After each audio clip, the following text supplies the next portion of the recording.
Depuis le 26 décembre, la campagne de vaccination contre le Covid-19 est lancée dans les pays de l'Union européenne.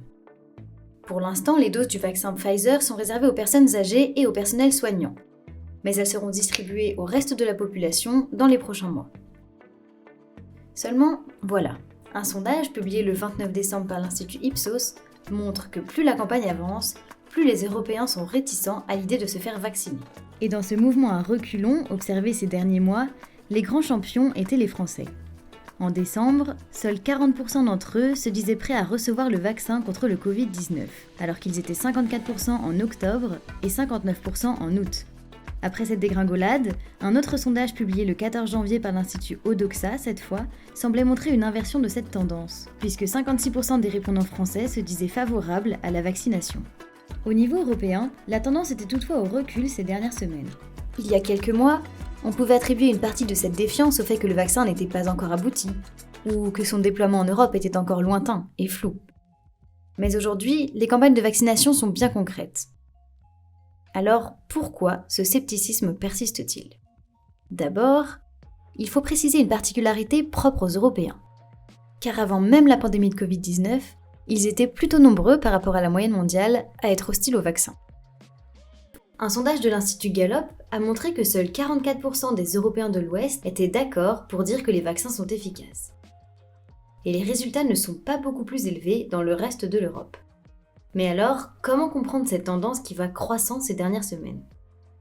The question of why vaccine hesitancy has increased is fraught with various complications around perception of the quality of the vaccines and whether they work. Also, the fact that a lot of the vaccines were developed relatively quickly compared to how vaccines are usually developed, even though all the protocols have been followed. It's been a massive effort, but you can understand how that might have an impact on public perception. It's very difficult to gauge why that change might have happened over such a short period of time, but this kind of resistance is very common historically. Probably the best example most recently is the resistance to the measles, mumps and rubella vaccines created by the purported link between that vaccine and autism, which has been disproved multiple times, but there's still a persistence of risk around the vaccine. Si les Européens refusent le vaccin, c'est aussi parce qu'ils ont peur des effets secondaires.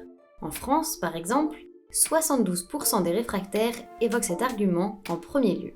Il faut dire que dans l'Hexagone, plusieurs scandales sanitaires ont érodé la confiance de la population dans le corps médical. En 1991, une affaire connaît un retentissement particulièrement important dans le pays. Le dossier de la transmission du virus du sida par transfusion sanguine, c'est le début de l'installation d'une méfiance durable. On en parlait encore une décennie plus tard. C'est donc l'épilogue d'un des plus grands scandales sanitaires et politiques de ces dernières années. La Cour de cassation confirme le non-lieu général. Plus récemment, il y a eu l'affaire du Mediator. Ce médicament antidiabétique, utilisé comme coupe-faim, est responsable de graves atteintes sur des valves cardiaques qui pourraient avoir causé jusqu'à 2100 décès. Le verdict du procès Mediator doit être rendu en mars 2021. En Suède aussi, certaines affaires ont marqué les esprits. L'épisode le plus souvent évoqué remonte à 2009. Cette année-là, 60% de la population se fait inoculer le Pandemrix, un vaccin contre la grippe H1N1. Peu de temps après, plus de 500 cas de narcolepsie sont détectés chez des enfants et des adolescents. Le vaccin est rapidement identifié comme l'origine de cette maladie et 402 Suédois sont indemnisés. Les effets secondaires du Pandemrix n'ont touché qu'une faible partie de la population, mais ils ont marqué les Suédois.